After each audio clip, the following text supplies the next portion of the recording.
सर्वेभ्यो नमो नमः। अतिशय संस्कृतम क्लासेज में आप सभी का स्वागत है। हम लोग पढ़ रहे थे अभिज्ञान शाकुंतलम चतुर्थ अंक। तो चतुर्थ अंक तो हम लोगों ने शब्दशः समाप्त कर लिया। अब हम लोग क्रम से व्याकरण देख रहे थे। मुझे लगा कि व्याकरण की वीडियो अलग से बनाई जाए तो ज़्यादा लाभकारी होगी। तो पार्ट 1 में हम लोगों ने कुछ पढ़ लिया था।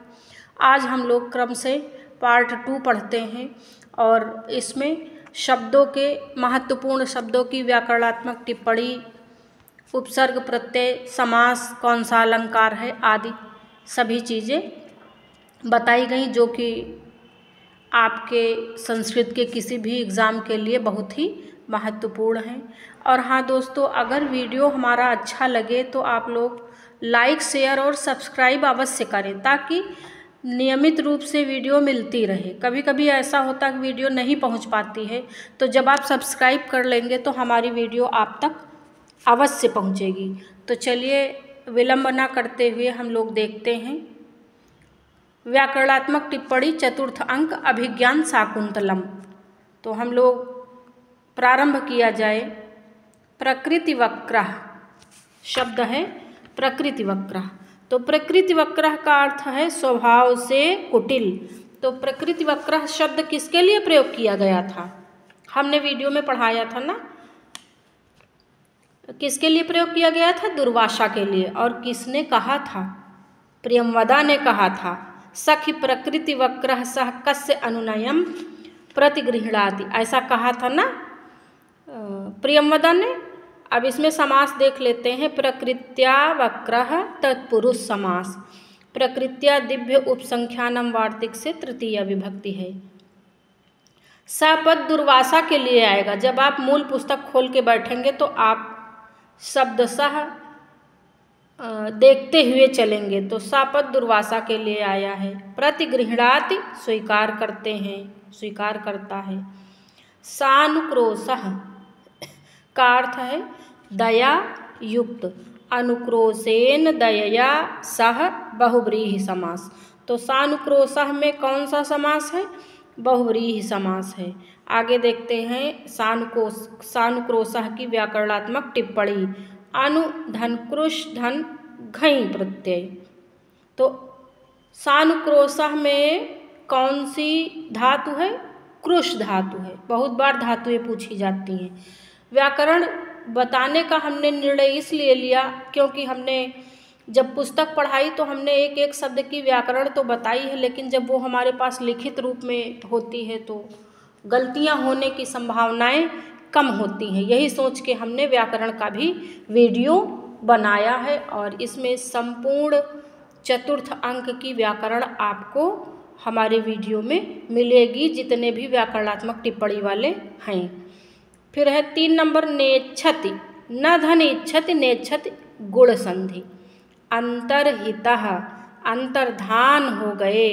अंतर्धा धन कत प्रत्यय और धा को दधातेर ही सूत्र से ही आदेश होता है। 5 नंबर पे देखते हैं। संप्रस्थितेन प्रस्थान करते हुए। संप्रास्थाधन कत प्रत्यय। संप्रस्थितेन में कौन सी विभक्ति है? तृतीया विभक्ति है। स्मरणीयमिति अन्य स्मृति चिन्ह के रूप में। तो स्मृति चिन्ह के रूप में क्या था? अंगूठी थी।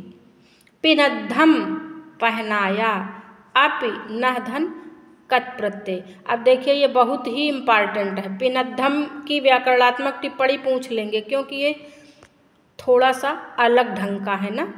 अपि के आ का भागुर के मतानुसार लोप, क्योंकि व्याकरणात्मक टिप्पणी में है अपि नह धन कथ है, लेकिन जो शब्द बना वो पिनद्धम बना।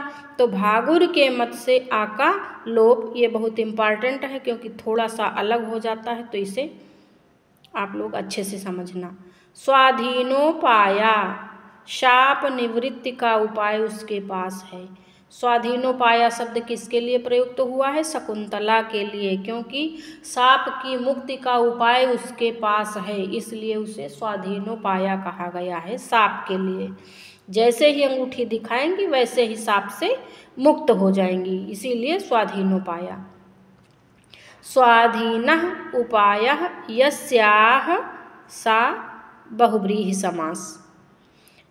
स्मरणीय, स्मृ धन अनियर, स्मरणीय में कौन सा प्रत्यय है? अनियर प्रत्यय है।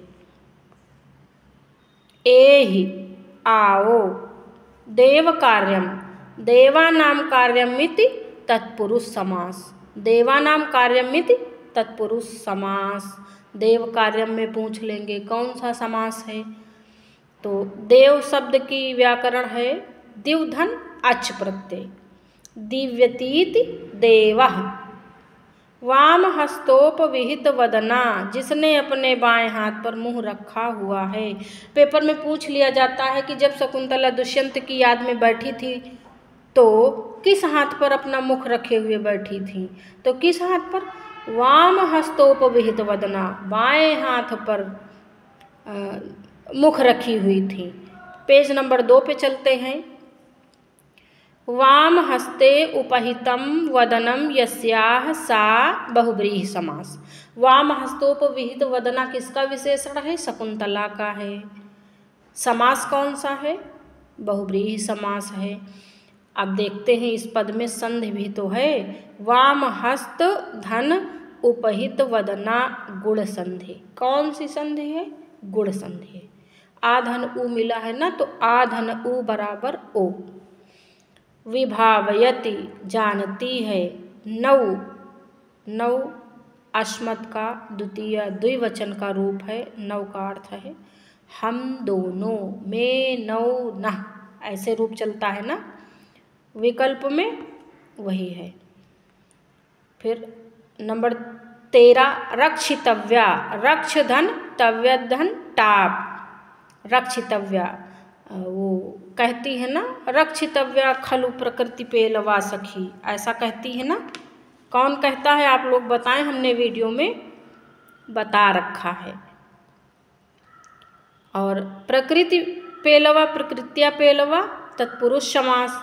15 नंबर अलिखितेव, मानो तस्वीर में उतार दी गई हो। अलिखितेव में कौन सा जो है अलंकार है? तो उत्प्रेक्षा अलंकार है। फिर है नामोश्लोदकेन, नाम धन उश्लोदकेन गुण संधि। सुप्तोत्थितः, सुप्त धन उत्थितः गुण संधि। शिष्यः, सास धन क्यप, एत स्तु सास व्रीदृजुषः से क्यप प्रत्यय यहाँ पर हुआ है। शिष्यः में कौन सा प्रत्यय है? क्यप प्रत्यय है, तो इसको भी भाई याद रखेंगे। फिर है वेलोप लक्षणार्थम। वेलोप लक्षणार्थम का क्या अर्थ है? समय का पता लगाने के लिए।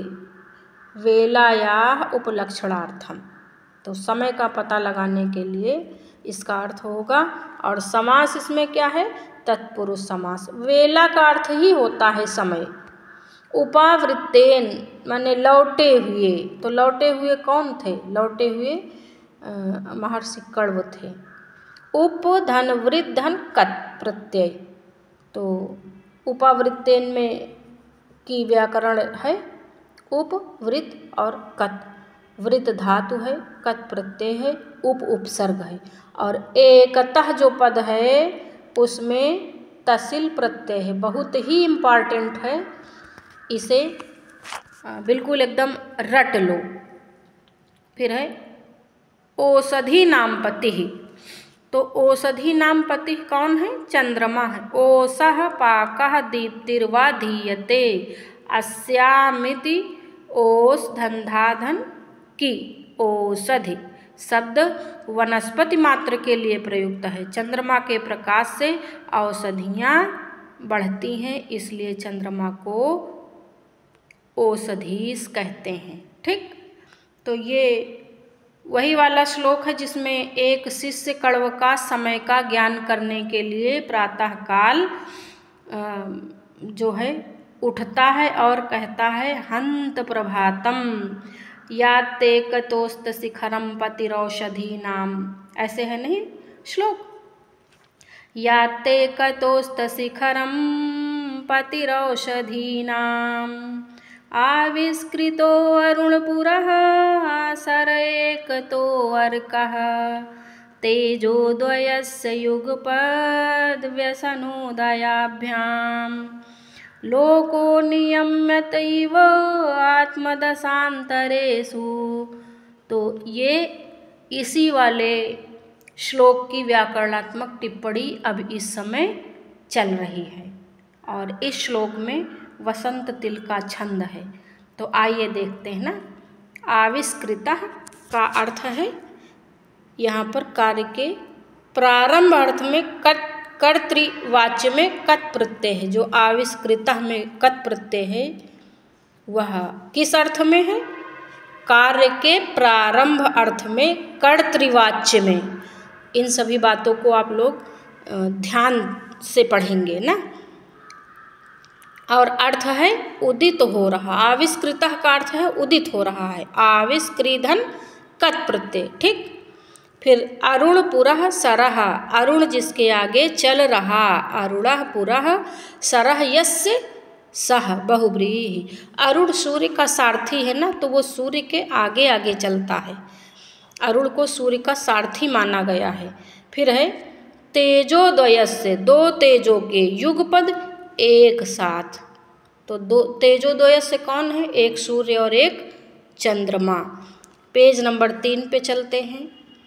और आप लोग कमेंट ज़रूर किया करें कि वीडियो कैसी लगी।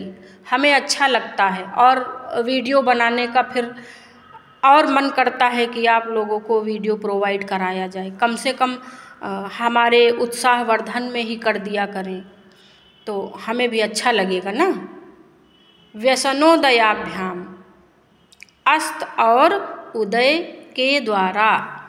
अब पूछ लिया जाएगा कि व्यसन पद का क्या अर्थ है। उदयाभ्याम से तो आप पकड़ लोगे कि उदय होगा। व्यसन का क्या अर्थ है? अस्त। व्यसन का क्या अर्थ है? अस्त। और उदयाभ्याम तो पकड़ ही लोगे।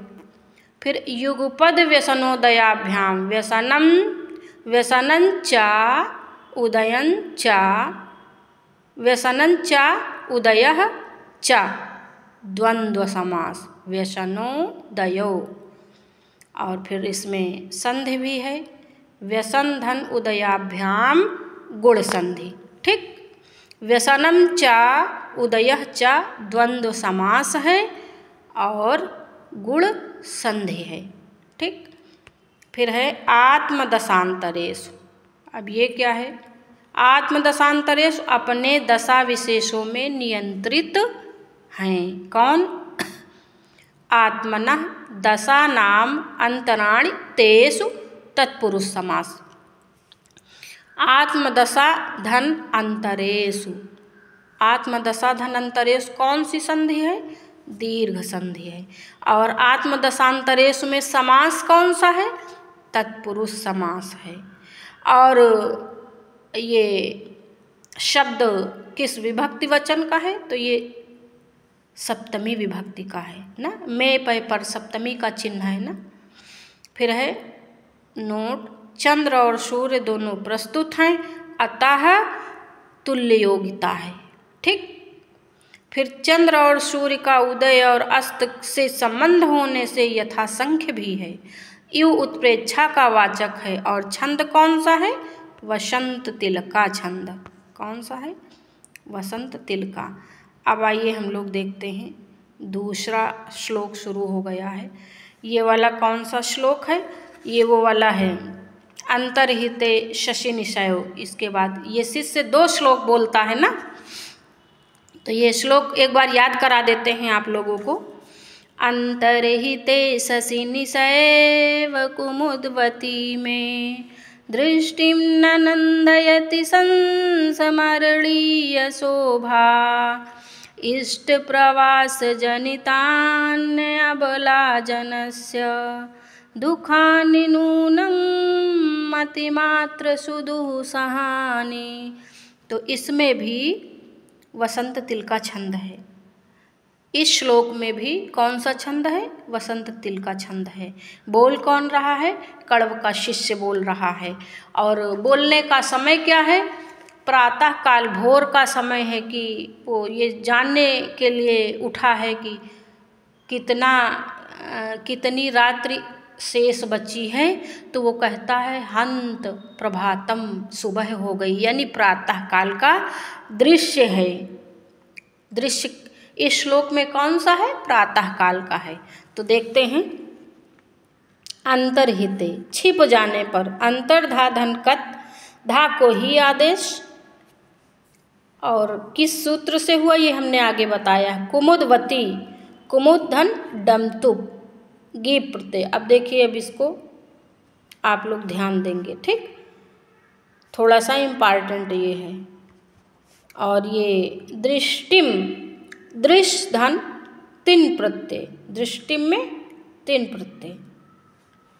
नूनम अवश्य ही, नूनम अवश्य ही। फिर है संस्मरणीय शोभा, संस्मरणीया शोभा यस्याह सा बहुव्रीहि, संस्मरणीया शोभा यस्याह सा बहुव्रीहि, संस्मरणीय शोभा में बहुव्रीहि। फिर अतिमात्र सुदुः सहानि, अत्यधिक असह्य। तो दोस्तों इस वीडियो में जो है यहाँ पे हम लोग विराम लेते हैं और इसके आगे की व्याकरण हम लोग पार्ट 3 में पढ़ेंगे। वीडियो कैसा लगा इसके लिए हमें कमेंट ज़रूर करें, लाइक करें, शेयर करें और हाँ, चैनल को सब्सक्राइब भी करें। हम आपकी मदद करने के लिए तैयार हैं, तो आप इतना हमारा सहयोग अवश्य करें। धन्यवाद।